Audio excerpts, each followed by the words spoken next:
September నెలలో 2 ఏకాదశులు. ఇలా చేస్తే పాపాలు పోతాయట. ఏకాదశి వ్రతాన్ని నియమనిష్టలతో పాటించడం ద్వారా అన్ని పాపాల నుండి విముక్తి పొంది మోక్షాన్ని పొందుతారని పండితులు చెప్తున్నారు. ఏకాదశి వ్రతాన్ని ఆచరించడం వల్ల జీవితంలో శాంతి, ఆనందం, శ్రేయస్సు లభిస్తాయి.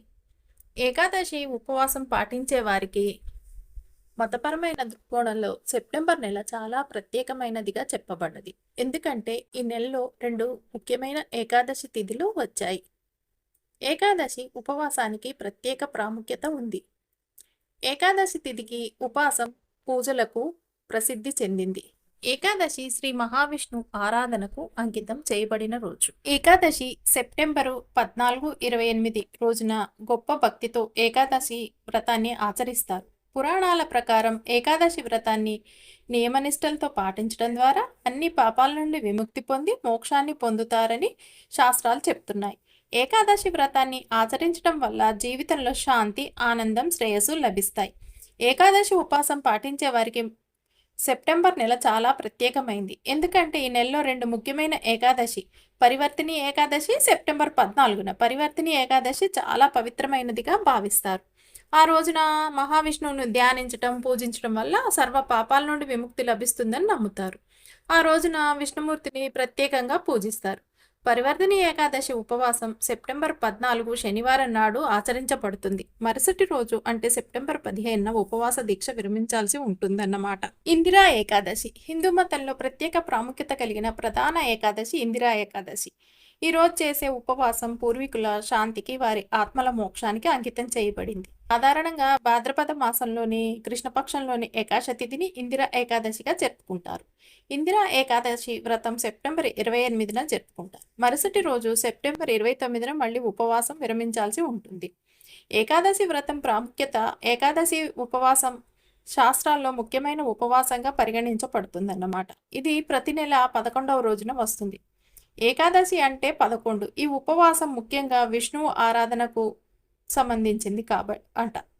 పురాణాల ప్రకారం ఈ ఏకాదశి తిథి రోజున ఉపవాసం చేయటం ద్వారా పాపాల నుంచి విముక్తి లభించి మోక్షాన్ని పొందుతారట. ముఖ్యంగా మోహిని ఏకాదశి, నిర్జల ఏకాదశి, యోగిని ఏకాదశి, కామిక ఏకాదశి వంటి అనేక రకాల ఏకాదశులు తిథి ఉపవాసాలు కలిగి ఉన్నాయన్నమాట. ఇవి దేనికదే విశిష్టతను కలిగి ఉంటాయి. అంతేకాదు విభిన్న ప్రాముఖ్యత, పూజా విధానాలు ఉన్నాయి. చంద్రగమనం ప్రకారం ప్రతి నెల 2 సార్లు ఏకాదశి తిథి వస్తుంది. ప్రతి నెలలో 2 సార్లు ఏకాదశి ఉపవాసాలు చేస్తారు. అంటే సంవత్సరం మొత్తం 24 ఏకాదశి ఉపవాసాలు చేస్తారన్నమాట చాలామంది. ఉపవాస సమయంలో ఆహారం, నీరు తీసుకోరు. ఉపవాసం పాటించే ప్రజలు రోజంతా విష్ణు మంత్రాలను పఠిస్తూ భజనలు, కీర్తనలతో గడుపుతారు. ఏకాదశి వ్రతాన్ని ఆచరించటం వల్ల మానసిక ప్రశాంతత లభిస్తుంది. ఆ రోజున దాన ధర్మాలు, పుణ్యకార్యాలు చేయటం వల్ల విశేష ప్రయోజనం కలుగుతుందన్నమాట. దీనివల్ల పుణ్యం కూడా లభిస్తుంది. సాధారణంగా ఏకాదశి ఉపవాసం పాటించే వాళ్ళు పొరపాటున కూడా అన్నం తీసుకోరు.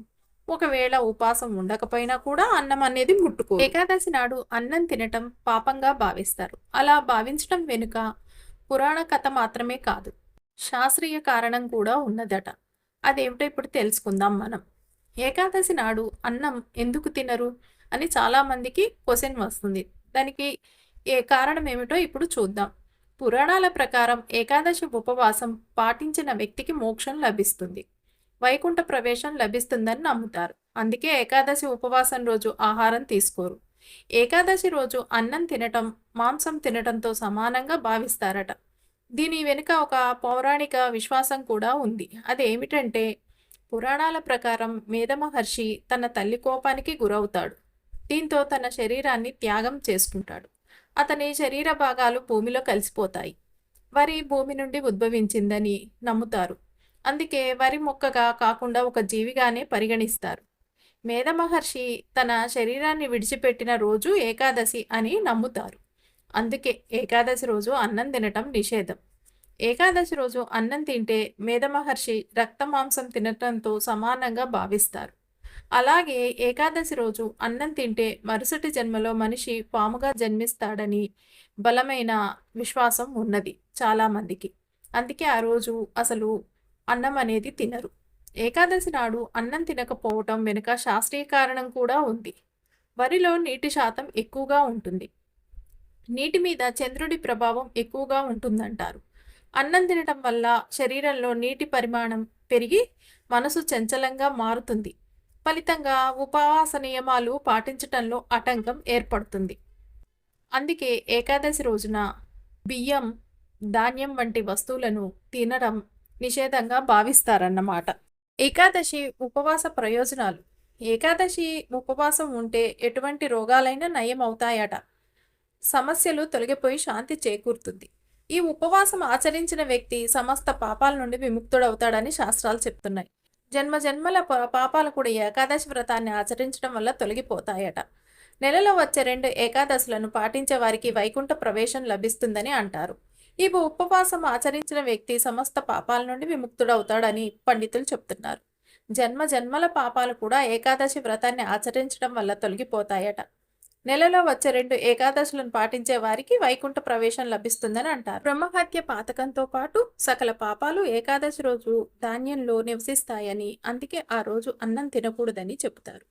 ఏకాదశి రోజు మాతృహత్య, పితృహత్య, గురుహత్య వంటి పాపాలు పొందుతాడట. అటువంటి వ్యక్తి ఎన్నడూ వైకుంఠాన్ని చేరుకోలేరట.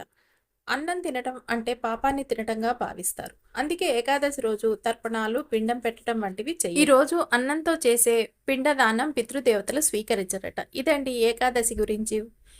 మీకు ఈ వీడియో నచ్చిందని అనుకుంటున్నాను. నచ్చితే లైక్ చేయండి, షేర్ చేయండి, సబ్స్క్రైబ్ చేసుకోండి. Thank you.